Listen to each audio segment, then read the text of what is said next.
Bismillahirrahmanirrahim. Was-samai wat-tariq. Wama adraka mat-tariq. An-najmu ath-thaqib. In kullu nafsin lamma 'alayha hafiz. فلينظر الإنسان مما خلق من ماء دافق يخرج من بين الصلب والترائب إنه على رجعه لقادر يوم تبلى السرائر فما له من قوة ولا ناصر والسماء ذات الرجع والأرض ذات الصدع إنه لقول فصل وما هو بالهزل إنهم يكيدون كيدا وأكيد كيدا فمهل الكافرين أمهلهم رويدا. Pasha qiellin dhe illin e natës, e çfarë të bëri ti të di se ç'është illi i natës? Ai është ill që depërton errësirën me dritën e tij. Nuk ka asnjë shpirt që të mos ketë mbi të një rojtar. Le të shikoj njeriu prej çfarë është krijuar. Ai është krijuar prej një lëngu që derdhet, që del nga mesi i shtyllës kurrizore dhe krahërorit. Vërtet, ai është i fuqishëm ta kthej atë njeriu përsëditi në jetë. Ditën kur do të zbulohen të fshehtat, atëherë ai nuk do të ketë as fuqi as ndihmës. Pasha qiellin që kthen dhe tokën që qahet. Vërtet, ki Kurani është fjalë e prerë dhe nuk është diçka e kotë. Ata kur disin një kurth, por dhe unë bëj një plan. Leri mohuesit, leri ata për një kohë të shkurtër. Të ndershëm vëllezër, e lexuam surën Tariq në gjuhën arabe, sepse Kurani është në gjuhën arabe. Allahu subhanahu wa taala e ka zbritur Kur'anin në gjuhën arabe për ta kuptuar i tërë njerëzimi. Edhe e përkthyem dhe e lexuam në gjuhën shqipe. Surja Tariq është surja 86 sipas renditës në Kur'an, është të shpallur në Mekke dhe i ka 17 ajete. Ne do të mundohemi një tefsir, një koment shkurtër sa i përket kësaj sure. Allahu subhanahu wa taala në fillim thotë was-samai wat-tariq. Was-samai këtu betohet në qiell dhe në illin që bën dritë. Ju e dini që ndonjë natë është shumë e errët, ndonjë natë ka dritë. Edhe pse është natë, mirë po shihet, duket. Allahu subhanahu wa taala ashtu e ka bërë që yjet dhe hanat bëjnë dritë. Në këtë rast tu betohet në një ill që quhet at-Tariq. Allahu subhanahu wa taala, sa i përket gjuhës arabe, fjala at-Tariq ka kuptimin diçka që troket ose e vjen natën. Domethënë illi at-Tariq vjen natën për me bën dritë në kohën kur nuk ka dritë ose është errësirë. Pse qielli? Të ndershëm vëllezër, është një argument i fuqishëm dhe i madh se Allahu subhanahu wa taala e ka krijuar qiellin. Jo këtë që e shohim ne, po i ka krijuar 7 qiell. Dhe sipas një transmetimi, një hadith është prej qiellit të parë për me shku në qiellin e dytë është ujë. Dhe 500 vjet i duhet njeriu të ecë për me arrit në qiellin e dytë. E prej të dytit në tretë njësoj, deri në të shtatin, pastaj është Sidratul Muntaha, pastaj është Arshi, e pastaj Allahu subhanahu wa taala qëndron mbi Arsh, si qëndron Allahu e din më së miri. Në ajetin e dytë, Allahu subhanahu wa taala tash e sqaron dhe shpjegon, thot: "Wama adraka mat-tariq." A e din çka do të thot fjala at-tariq? An-najmu ath-thaqib. Që shqip i vjen. A e din çka at-Tariq? Nuk e din, po na shpjegu. Thot është ill që bën dritë dhe depërton fort. Domethënë nuk është ill si të gjitha yjet tjera, po është ill që depërton thellë dhe fort dhe bën dritë. Shumë dietar të tefsirit i referohen, thonë është një ill që duket natën dhe ka dritë të fuqishme. Unë për vete e kam bën analizë, kështu të dal jashtë edhe ta analizoj dhe ta vërtetoj, jo. Mirë po ka dietar që në aspektin shkencor e kanë studiuar që është e vërtetë që qenë ka një ill që e bën dritë në natën kur ka errësirë të thellës e të fuqishme.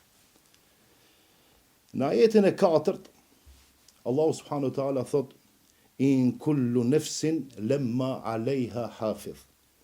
Nuk ka asnjë njeri në botë që nuk e ka një mbikëqyrës. Tash dietarët kanë folë për këtë çështje dhe ka prej dietarëve që aludon dhe thot mbikëqyrjen e kanë melekët. Domethënë secili njeri ne e dim që i ka dy melek, apo njëri melek i shkruan veprat e mira, qëndron në anën e djathtë ose në krahun e djathtë, dhe meleku tjetër që i shkruan dhe i regjistron gabimet, mëkatet, qëndron në anën e majtë. Mirë po sa për dieni kemi edhe melek tjerë. Sipas disa transmetime, kemi melek që ecë para neve, kemi melek që rrin mbrapa, kemi melek që është lart mbi ne. Të ndershëm vëllezër, në qoftë Allahu subhanahu wa taala për me argumentu se njeriu është i dopt, se në herë kërkon argumente se e kanë bën, se kanë bën. Kërkon dëshmi. Allahu subhanahu wa taala o mbikëqyr si kryesor. Allahu xhaleshanu as gjë nuk i ik. Të gjitha i regjistron vet. Nuk ka nevojë për melekt t'ia tregojnë se çka kanë bën ose çka s'kan bën. Mirë po për me ja dëshmu njeriu në ditën e gjykimit, ja libri jot, nëse të vjen në anën e djathtë se çfarë vepra të mira ke bën, edhe libri tjetër nëse të vjen në anën e majtë çfarë vepra të liga ke bën. Do të thonë, realisht për besimtarët është motiv për me bën më shumë vepra të mira, sepse Allah subhanahu wa taala si mbikëqyr si kryesor, e pastaj melekët, nëse janë në mbikëqirin dhe na ruajnë, edhe na shohin çka bëjmë, na motivojnë për me bën më shumë vepra të mira. Për mëkatarët dhe jo besimtarët është një kujtesë se Allahu xhaleshanu nuk i haron gabimet që i bën. Edhe Allahu, mirë po edhe nëpërmjet melekëve i regjistron gabimet që i bën. Domethënë për besimtarët qenë ka shumë mirë, sepse na shton ose na çon me bën vepra të mira, por jo besimtarët dhe mëkatarët është kujtesë, sepse veprimet që i bëjmë ne nuk jesin pa u regjistruar. Vazhdojmë ajetin 5, 6 dhe 7, Allahu subhanahu wa taala thot: "Falyanzur al-insanu mimma khuliq." Le ta shikon njeriu veten se nga çka është krijuar. Kjo është shumë çështje interesante, se shumë herë shkencëtarët e kanë debatu, janë mundu me sjell në një argument se nga çka është krijuar njeriu, po sa çelish njeriu i parë këndej. Në fen ton ne dim mirë se njeriu është krijuar nga dheu dhe Allah subhanahu wa taala e ka krijuar. Mirë, po kemi mendimtar, kemi filozof, kemi njerëz të lloj-llojshëm në botë që e kanë mendimin e kundërt nga ajo që Allah subhanahu wa taala e ka regjistruar dhe na ka treguar nëpërmjet Kur'anit se si e krijoi Ademin alayhis salam. Mirë po, tash në këtë kohë si krijohet njeriu? Thot Allah subhanahu wa taala: "Khuliqa min ma'in dafiq." Është krijuar prej një lëngu që derdhet. Yakhruju min bayni as-sulbi wat-tara'ib. Që del nga ose sa i përket lëngut aludohet te spermatozoidët, që del nga shtylla kurrizore dhe gjoksi. Do të thonë njeriu Allah subhanahu wa taala e ka ngrit, i ka dhënë mendje për me meditu, për me mendu se Allah subhanahu wa taala më ka kriju, mirë po për çka më ka kriju. Edhe tash, nëse studiojmë anatomin, anatomia mirët sa e dijune me krijimin, me njeriu, apo me gjithë çka që ka njeriu brenda vetvetes. Ndonjëherë njeriu të ndërshëm vëllezër nëse është optimist në punën e vet dhe është i përpikt, kodrën e bën rafsh. Dhe rafshën e bën kodër. Mirë po njeriu ndonjëherë nëse është pesimist, as vetës nuk i ndihmon, as familjes, as kujt tjetër. Para çka unë mësoj veten dhe juve, që pasi që Zoti na ka kriju dhe e dim se si na ka kriju, atëherë të jemi më të vëmendshëm dhe të mundohemi të bëjmë vepra të mira dhe të largohemi nga veprat e liga. Në ajetin 8 ose numër 8, Allahu subhanahu wa taala thot: Innehu ala raj'ihi laqadir. Shqip, Allahu është i fuqishëm për ta rikthyer, për ta kthyer njeriu në ditën e gjykimit. Ka shumë filozofë që nuk e besojnë këtë. Ka shumë njerëz që thonë jeta jonë përfundon në këtë botë. A ne muslimanët, në bazë të ajeteve dhe haditheve të Muhamedit sallallahu alaihi wasallam, besojmë thellë dhe fort se kjo botë është shumë kalimtare. Abdullah ibn Omeri transmeton një hadith dhe thotë që pejgamberi islam ka thonë kjo botë është kalimtare dhe ose sikur me qenë misafir. Asgjë tjetër. Nëse din me shfrytëzu për të mirë, e shfrytëzon, nëse jo të shton. E pastaj të gjithë njerëzit do të vdesin. Allahu xhaleshane e shkatron këtë botë tërësisht dhe gjithçka në këtë botë, bile edhe vdekja si vdekje vdes. Vdekjan Allahu e ka kriju. Edhe vdekja si vdekje vdes. E pastaj gjithçka ringjallet. Edhe në qoftë se njerëzit kanë dyshim se si mundet njeriu të ringjallet, nëse zor për Zotin me ringjall njeriu, ma zor me kriju. Nëse ka qenë zor, hipotetikisht po them, se Allahu xhaleshanu thot kun feyekun, bëhet dhe bëhet. Por Allahu nuk është asgjë krijimi i njeriu. Ka pas dëshirë dhe ka kriju. Edhe nuk është zor për Zotin me ringjall njeriu. Bile puna me lehtë për Allah subhanahu wa taala është me ringjall njerëz. Edhe do të ringjall, sepse nuk ka kuptim kjo botë pa botën tjetër. Ajeti numër 9. Mirë, Allahu do të ringjall njerëzit, mirë po pse? Thot, yawma tubles sarair. Edhe do të vjen dita kur Allahu xhaleshanu do të zbulon të fshehtat që i kanë bërë njerëzit. Në këtë botë ndeshëm vëllazër, mundi me më shef, që normale, se zili njeriu ka autoritetin e vetë, mundohet të mbron vetën. Bile nëse i thonë që e ke bon një gabim, ai nuk e pranon lehtë, apo? Edhe me asjell argumentin e do të mundohet që të thotë, jo, s'kam qenë unë. Mirë po do të vjen një ditë që Allahu subhanahu wa taala gjithçka ka me zbulu. Edhe për gjithçka që kemi vepru, ka argument të veçantë. Si e përmenda më herët, me lekët, kanë me listu gjithçka. Por atë shkak, mos e neglizhoni ndonjë vepër që është e vogël, mirë po është e mirë. Se ne harrojmë që kemi bën. Mirë po vjen dita që Allahu dërshanu kur na nxjerrë, kur ti shohim veprat sa të mëdha do të duken, do të habitemi se kur i kemi bën. Por atë shkak thot pejgamberi sallallahu alaihi wasallam, edhe kur të takosh vllahun ton buzëqeshi, son sadaka. Edhe mos e neglizho. Edhe një hurmë ia dhon dikujt është sevap. Mos e mundon me bën një vepër të madhe të mirë. Se ndoshta nuk do të mundemi. Amo kemi mundësi me bën vepra të vogla që janë të mira dhe në të jenë të vazhdueshme. Ajeti numër 10. Fema lehu min quwwatin wala nasir. Atë ditë kur të ringjallen njerëzit, Allahu subhanahu wa taala thot që njeriu nuk ka mundësi me pas ndonjë forcë të madhe as ndonjë ndihmës. Në këtë botë ndeshëm vëllazër, secili prej neve mbështetet në pasurinë e vet, në pasurinë e shokut, në pasurinë e shtetit, në pasurinë e kuqësisë, normale, po. Domethënë unë jam i dobët, apo në shokun e kam shumë të fortë.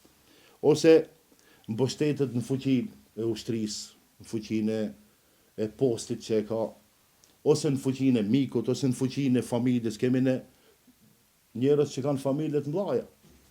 Për shembull i kanë 50 burra, 100 burra, edhe ai del edhe të ecmën e ndryshon, bën shumë kryelar se unë e kam familjen e madhe dhe ata që ndrojnë pas meje.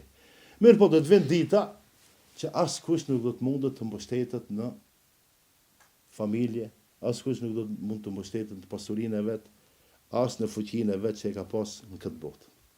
Allahu subhanahu wa taala vazhdon dhe thot në ajetin numër 11: "Was-sama'i dhatir rajj." Betohem në qiellin që kthen.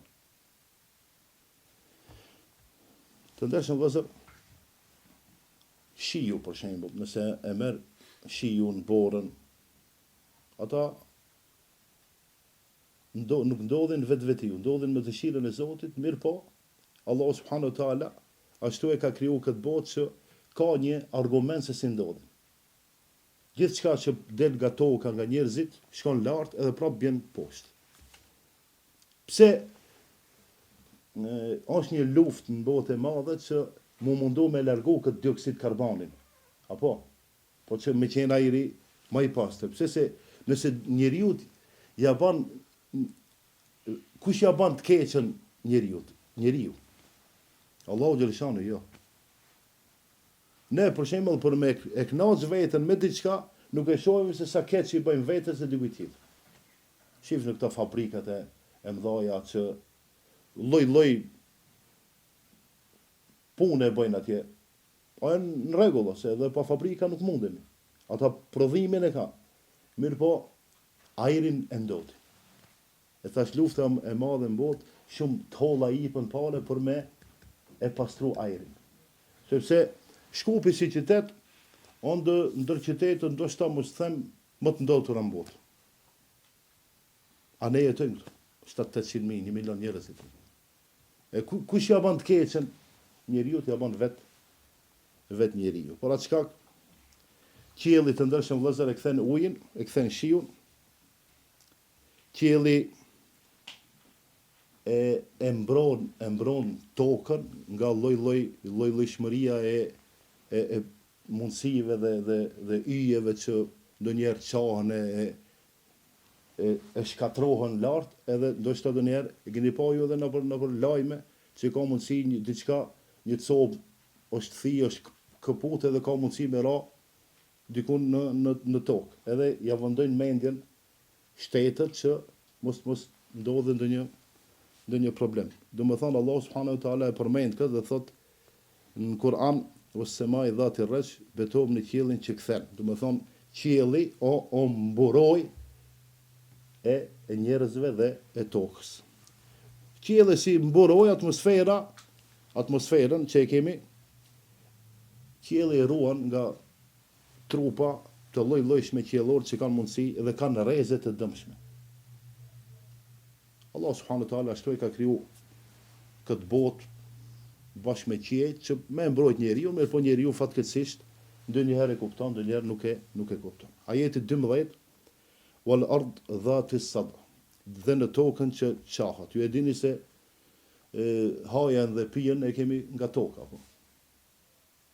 Dhe për me mbi bimët, pemët dhe perimet, të nuk vin nga qielli, vin nga toka. Ka nevojë toka të qahet. Allah subhanahu wa taala ashtu e ka kriju tokën që ka një proces të mbirjes së bimëve. Ka proces. E tash ne nuk e kemi mundësinë tash ta shpjegojmë këtë proces, vetëm se kalimthi e dini ju në pranverë, për shembull, ajo që vdes dimrit, ringjallët në pranverë. Si bëhet, do të thonë toka qahet, mbjellen sendet dhe njerëzit hanë dhe pinë nga ajo që Allah subhanahu wa taala e ka bën për bereqet për njerëzit. Ajeti numër 13 të ndershëm vëllezër: "Innehu laqawlun fasl." Do të thonë këtu flet Allah subhanahu wa taala për Kur'anin dhe thot me të vërtetë ai Kur'ani është fjalë përfundimtare. Nuk ka kush i del Kur'anit. Ka njerëz që mundohen, janë mundohen dhe do të mundohen me sjellë ndonjë argument që e kundërshton Kur'anin, mirë po pa bazë. Edhe secilën herë kanë me dështu dhe kanë dështu tash. Allahu subhanahu wa taala thot fjala përfundimtare që e pren, do më thonë e ndan të vërtetën nga pa vërteta është fjala Allahu subhanahu wa taala, për atë çka thot innehu laqawlun fasl. Do më thonë e pret. Nuk ka mundësi, nuk ka mundësi. Allahu subhanahu wa taala është absolut në të gjitha punë dhe veprat e tij, edhe në dëshirë kur ka vendosur me kriju njeriu, por edhe në atë që ndodh si proces. Pa dashur Allah subhanahu wa taala asgjë nuk ndodh, por atë çka ai e pret punën, e ndan punën dhe ne duhet e besojmë ose nuk e besojmë. Njeriu është i lirë me besu dhe mos me besu. Ama ma shumë nuk ka çka ndërhin në çështje që Allah subhanahu wa taala i ka caktuar. Ajeti numër 14. Wama huwa bil hazl. Dhe nuk është shaka. Domethënë fjala e Zotit, Kur'ani nuk o lojë. Me një ajet tjetër thot Zoti e billahi wa ayatihi wa rasulihi kuntum tastehzi'u. Ama Allahun, fjalët e tij dhe pejgamberin e tij keni dash me luajt, qad kafartum ba'da imanikum, vetëm se ju keni mohu ose keni dal nga feja pasi që kishit iman. Ndonjëherë edhe ne si shaka ose në loj mund me e gabu. Por atë shkak, kur on pyetje feja, rregullat e fesë, qofshin në Kur'an apo Sunet, nuk ka nevojë me ndërhi me ndonjë shaka, por duhet me qenë serios në këtë çështje, sepse Allah subhanahu wa taala thot janë mundu njerëzit me bën shaka, janë mundu me bën të pavler fjalën Allah subhanahu wa taala, janë mundu nëpërmjet poezisë. Ka pas mushrik të Mekës që nëpërmjet poezisë e kanë kundërshtuar Zotin, e kanë kundërshtuar Muhamedit sallallahu alaihi wasallam, po kanë dështuar. Ajeti numër 15, innahum yakiduna kaida. Do të thonë njerëzit këtë rast pa besimtarët bëjnë plane. Kanë bën plane, janë duke bërë plane dhe do të bëjnë. Wa akidu kaida. Allah subhanahu wa taala thot, mirë po edhe une si Zot, ata kur disin plane, Allah subhanahu wa taala i ka planet e veta kundër tyre. Mirë po nuk do me thonë që ne duhet me fletë. Nësi besimtar, Zoti është e vërtet që garanton, premton, mirë po jo me ne me fletë. Shembull, nëse e dim se një vend historikisht ka mu shliru, do të vjen koha mu shliru, edhe tash ne duhet me ndajt në gjumë se Zoti e rregullon atë punë. Kjo ka ndodhur në kohën e Musës alayhis salam. E keni ndëgjuar, ja u përkujtoj, kur ka pas nevojë Musa alayhis salam shkon dhe të ballafaqohet me faraonin, i ka thirr popullin e vet. Ata i kanë thonë, idhhab anta wa rabbuka, shko dhe ti edhe Zoti jot, faqatila. Edhe luftoni, nahnu ha huna qaidun. Ne këtu do rrim dhe do të presim lajm që ti ke fituar. Nuk duhet me qenë besimtarës, ne duhet me qenë të përgatitur. Në qoftë se ndodh, në qoftë se duhet me i humb 1 milion ushtar, të humbim 100.000. A jam i qartë. Do të thonë janë disa plane që bëhen nga pabesimtarët që ne duhet t'ju rrim kundër me argumente, me punë. E jo vetëm se me dua dhe lutje. Është e vërtetë që duaja dhe lutja ndihmon njeriu, mirë po e dinin luftën e Bedrit, Muhamedi sallallahu alaihi wasallam ka luftuar. Edhe plus ka bën dua. Ka pas mundësi me ndajt Medinë, mu shtri krejt sahabët në gjumë. Muhamedi sa më thon, rrin rahat se unë jam këtu, o Zot, shkatroj edhe u kri puna. Ama s'ka ndodhur kështu. Jam përgatit. Bile Hamza radiallahu anhu ka insistuar shumë herë. Në momentin që janë shpërngul Medinë, ka insistuar se duhet me marr hakun, duhet me kthy pasurinë, se shumë keq na kanë bën. Muhamedi ka thonë, ende nuk është kohë. Se kur janë përgatit, edhe kanë qenë përgatitur muslimanët, atëherë janë ballafaqur me pabesimtarët dhe kanë fitu luftën, jo vetëm me lutje dhe me dua, por edhe me punë dhe me përgatitje. Por atë shkak nëse Allah subhanahu wa taala këtu tregon se ata bëjnë kurthe, mirë po Allah subhanahu wa taala e ka një plan dhe e ka kurdis një plan, do të thonë që ne duhet të ndajt rahat dhe duhet me flet se Zoti mirret me atë. Jo, edhe ne duhet jo me ndihmu Zotin, po me ndihmu veten. Se Allah dhe lëshon nuk ka nevojë për ndihmën tonë. Dhe ajeti i fundit të ndërshëm vëllezër, famahil al-kafirina amhilhum ruwaida. Prandaj lere jo besimtarët ose pa besimtarët, lere ata për një kohë të shkurtër, ata mundën çka duan me vepru, mirë po vjen dita që secili do të jep përgjegjësi për Allah subhanahu wa taala. Janë disa mësime që kështu si përfundim mund të nxjerrim nga kjo sure, që i kishte 17 ajete, ka zbrit në Mekke, e para, Allah subhanahu wa taala ka fuqi absolute mbi gjithçka. Gjithçka në dorën e Zotit, çka do të bën njeriu mirë apo keq, Allahu e din. Çdo njeri e ka mbikëqyrjen e vet. Ktu aludohet me lekt. Për me dëshmu në ditën e gjykimit se çka kemi bënë. Se ne aq e kemi merak filozofin, që dhe kur dalim para Zotit do të mundohemi me ato stilet e tona që kemi si njerëz, me argumentu diçka se kemi bënë se s'kemi bënë. Allah dhe lëshonu ta sjell dëshmin nëpërmjet me lekëve atë që e kanë regjistruar. Dita e gjykimit është e pashmangshme. Nuk ka mundësi mos me ndodh. Ka me ndodh, e kur do të ndodhe Allahu e din më së miri. Kurani të ndershëm vëllezër në fjalë prerë, nuk ka ndërhirje në fjalën e Allahut subhanahu wa taala. Ne mundemi me shpjegu, me komentu, me sqaru, mundemi me qellu dhe me e gabu. Mirë me thonë që kjo është e vërtetë dhe kjo nuk është e vërtetë, nuk kemi mundësi me ndërhi fjalët e Allahut subhanahu wa taala dhe ose më mirë me thonë Kurani nuk ka lojë. Atë që Allahu dëshon e ka vendos, ajo ka me ndodh. Edhe e fundit, pa besimtarët, ju e dini tash në këtë kohë, se sa zullum, sa padrejtësi janë duke bën mbi muslimanët e pafajshëm dhe të pamundshëm në botë. Mirë po, do të vjen dita që edhe në këtë botë ata kanë me marr hakun dhe dënimin, mos flasim për botën e ardhshme. Inshallah Allah na udhëzon edhe të gjithëve së bashku në xhenet na thonë selam aleikum wa rahmetullahi wa barakatuh.